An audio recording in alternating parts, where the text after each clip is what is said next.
ബിനിൽ ഇന്നിപ്പോൾ 32ാമത്തെ ഐറ്റമായിട്ടായിരുന്നു ഈ രാഹുൽ മാങ്കൂട്ടത്തിലെ മുൻകൂർ ജാമ്യ ഹർജി വെച്ചിരുന്നത്. അപ്പോൾ വൈകി ഉച്ചയോടുകൂടി നമ്മൾ പ്രതീക്ഷിച്ചിരുന്നുള്ളൂ. പക്ഷേ അഭിഭാഷകൻ ചൂണ്ടിക്കാണിക്കുന്നു, ഹൈക്കോടതി പരിഗണിക്കുന്നു, അറസ്റ്റ് തടയുന്നു.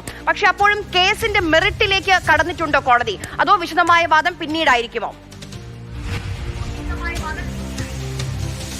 ആര്യ, കേസിന്റെ മെറിറ്റിലേക്ക് കടന്നുള്ള വാദം പിന്നീട് തന്നെയായിരിക്കും ഉണ്ടാകുക. അതായത് ഈ മാസം 15-ന് കേസ് ഡയറി ഹാജരാക്കാൻ ഇപ്പോൾ പോലീസിന് നിർദ്ദേശം നൽകിയിരിക്കുകയാണ്.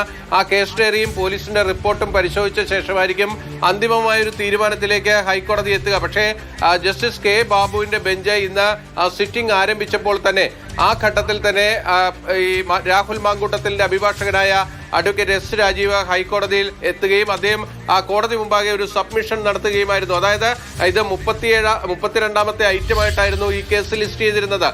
സാധാരണ നിലയിൽ ഇത്തരത്തിലുള്ള മുൻകൂർ ജാമ്യ ഹർജികൾ വരുമ്പോൾ പ്രതിഭാഗത്ത് നിന്ന് പ്രത്യേക സബ്മിഷനുകൾ ഇല്ല എങ്കിൽ അത് ഓട്ടോമാറ്റിക്കായി പ്രോസിക്യൂഷന്റെ റിപ്പോർട്ടിന് വേണ്ടി മാറിപ്പോവുകയാണ് ചെയ്യുന്നത്.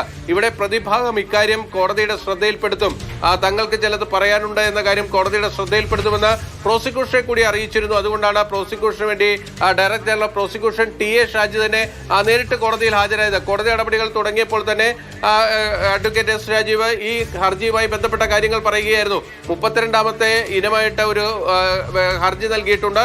ഞാൻ ഈ കേസിൽ വാദം പറയാൻ തയ്യാറാണ്, ഇന്ന് തന്നെ വാദം പറയാൻ തയ്യാറാണ്, അതിന് സന്നദ്ധനുമാണ്. അപ്പോൾ പ്രോസിക്യൂഷന് കൂടുതൽ സമയം വേണമെങ്കിൽ അവർക്ക് ആ സമയം അനുവദിക്കാം. പക്ഷേ അതുവരെ എനിക്ക് ഒരു അറസ്റ്റ് തടഞ്ഞുകൊണ്ടുള്ള ഇടക്കാല ഉത്തരവ് തരണം. കാരണം ഇത് എന്നെ ഗുരുതരമായി ബാധിക്കുന്ന ഒരു സംഭവമാണ്, എനിക്ക് പിന്നാലെ പോലീസ് പാഞ്ഞുകൊണ്ടിരിക്കുകയാണ് എന്ന് പറയുന്നു. അപ്പോഴാണ് കോടതി പറയുന്നത് ഈ കോടതിയുടെ മുൻപാകെ ഒരു ഹർജി സമർപ്പിച്ചു കഴിഞ്ഞാൽ അതിൽ തീരുമാനം വരുന്നത് വരെ ഇതിൽ അറസ്റ്റ് ചെയ്യാൻ പാടില്ല എന്ന നിലപാട് കോടതി വ്യക്തമാക്കുന്നത്.